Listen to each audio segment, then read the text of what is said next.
Hello, my friends. It is day 138, and we're reading Psalms 26, 40, 58, 61, 62, and 64. But before we get into our recap for today, I want to thank you for taking a moment to check out this video.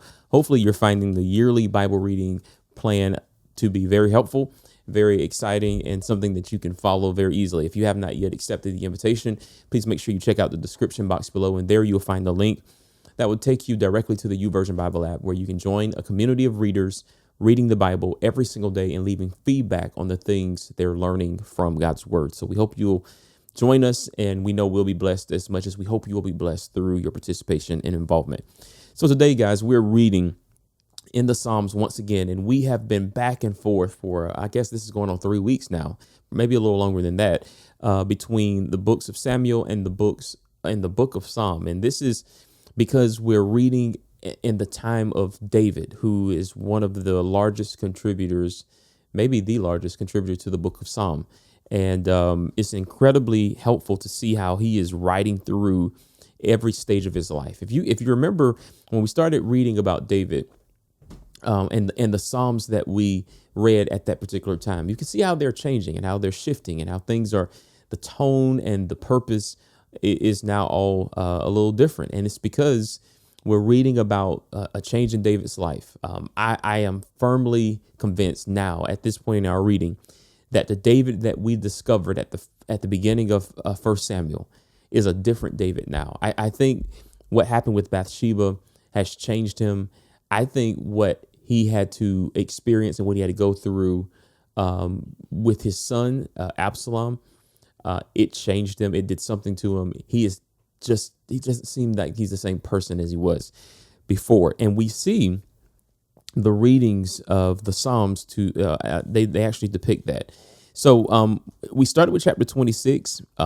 Again, there's one thing about David that is still consistent, though, and it is simply his love for the presence of God, his love for the sanctuary, as he calls it, the dwelling place of God. He says in verse 8, I love your sanctuary, Lord, the place where your glorious presence dwells.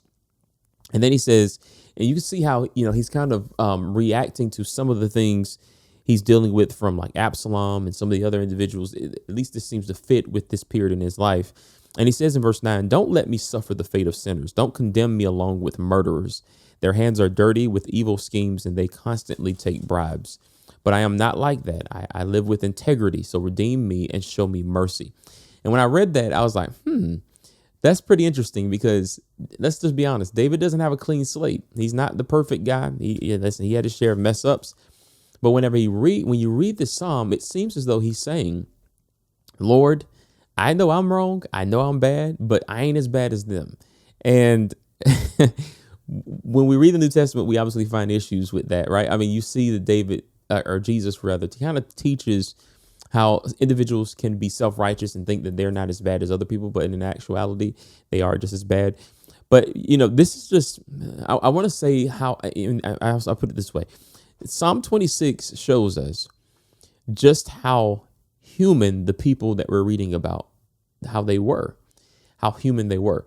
And I think that's the point. I don't think when we read the Psalms, I don't believe that the purpose of the Psalms is to give us an example per se of how to pray, as much as it is a description of how human people were dealing with real life issues and what their expressions were during that moment. I don't know. Maybe I'm up for conversation on that. I don't know. And the reason I say this is because there are instances in the Psalms where people are praying for the downfall of other people. And then we see an example of Jesus Christ, which teaches us to do the exact opposite.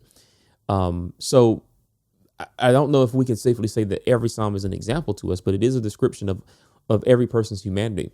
And I think the Psalms are trying to humanize the people of God while also pointing us to their confidence and their hope in God. And so we get that.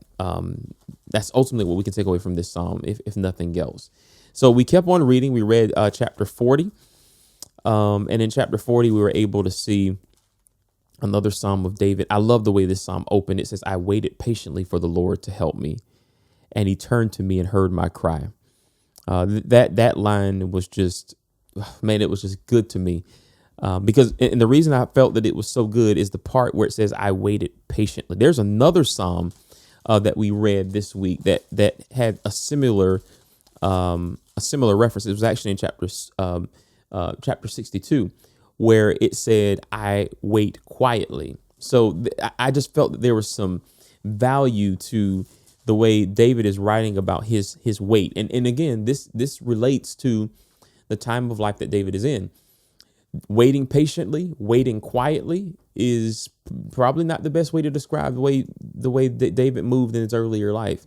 But here he is in this text. He's saying, listen, not only am I waiting patiently, but I'm not making a whole lot of noise right now. It's like, I don't want to be seen. I don't want to be known. I don't want to be, please don't put any spotlight on me.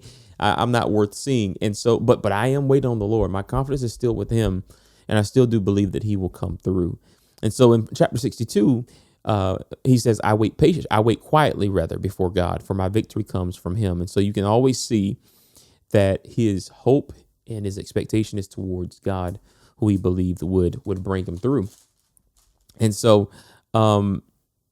these Psalms demonstrate the humility that I believe David found through being rebuked, if you will, and corrected by Nathan, and then dealing with the ramifications of his own sin in 2 Samuel, I believe it's chapter 12. And these Psalms are expressing the heart of this man at this particular point in his life. And you can see he's very humble, very sober, very self-aware. He just seemingly has seen himself as he really is, and he is humbled by it. And tell you, trouble will do that to you, won't it? It'll humble you like nothing else will. But we have so much more to go. And I want to invite you to keep reading and keep searching to see what you can find as it applies to you in today's world. So let's leave a comment in the comment box below. Let me know what you're thinking. I'd love to hear your thoughts. Until next time, thank you for watching. Take care. God bless. And remember, live by the word.